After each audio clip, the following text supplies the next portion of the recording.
You got a minute to talk, or you're... Sure. So, the infamous vampire squid, Matt Taibbi. Other than Hunter S. Thompson, this is my idol, so just let you know. What do you think?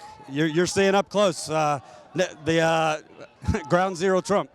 I mean, I have a lot of reservations about conventions in general. I think there's a lot of sort of fake pageantry that goes on. But look at the scene. There's way more press than there are protesters here. Something's up, and I was just talking to somebody, Cleveland's a city that's been devastated by serious economic problems. We finally have 1 million journalists in this city, and what are we doing? We're looking at a few prearranged, kind of like dog and pony show. We're focusing on Melania Trump's speech. Yeah, exactly, on minutia, and we all know why it works that way, is because that's what sells, and people are going to click on a story about Melania Trump maybe plagiarizing a piece of her speech.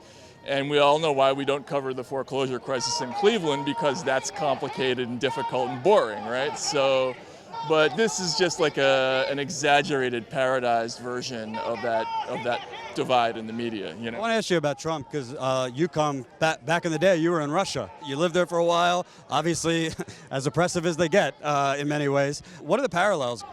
Well, there was a very close parallel to Trump in Russia when I lived there, a guy named Vladimir Zhirinovsky, who was really kind of an actor, but he sort of played the role of a racist strongman, and he garnered a significant amount of support in Russia.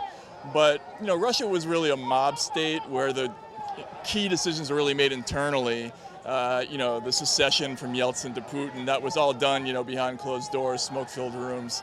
Trump, as crazy as he is and as much of a race baiter as he is, this really happened. He legitimately overtook, an insider Republican Party without their consent. They didn't pick him, and so this is a real rebellion of sorts, and it's interesting. I don't agree with it, but it's notable. And on the other side, you wrote a great piece that the Democrats, because they got rid of Bernie, are going to learn all the wrong lessons. What do you think in terms of the Democrats just going to learn?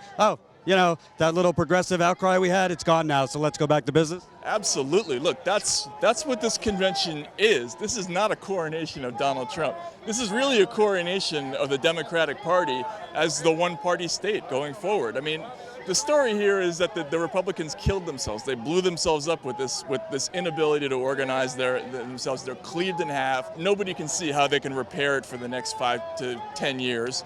So for the foreseeable future, at the White House level anyway, the Democrats are going to have complete and total reign of the White House. And they're going to be smug about it, right? I mean, in their mind, they put down the rebellion on the Bernie side, and the Republicans are in shambles. So who do they have to answer to? Nobody anymore, right? And I don't think that's a positive development. I mean, as much as... they answer to the donors. Right, yeah, exactly. I mean, as much as I'm not a Republican, I've never liked the Republicans, but the collapse of the Republican Party, I don't think is a positive thing, because politicians need to have some check on each other, and if this is a clown show that's going to be completely discredited by everybody, George Will, David Brooks, they're all on the same team now.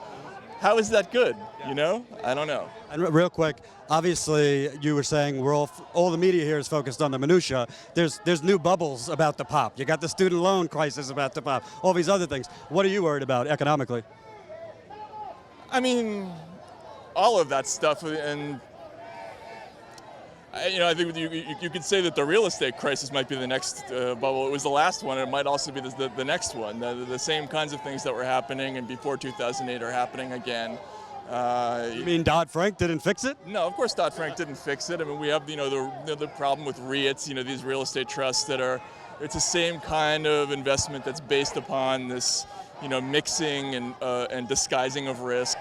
All that stuff could be a problem, but again, that's a complicated story.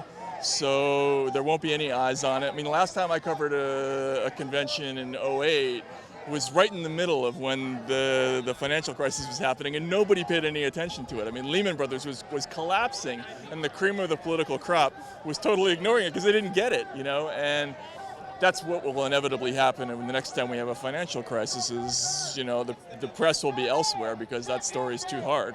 Anytime you want to come onto the Young Turks, we'll get as complicated as you want. Thanks, brother man. Yeah, I will. Thanks, man.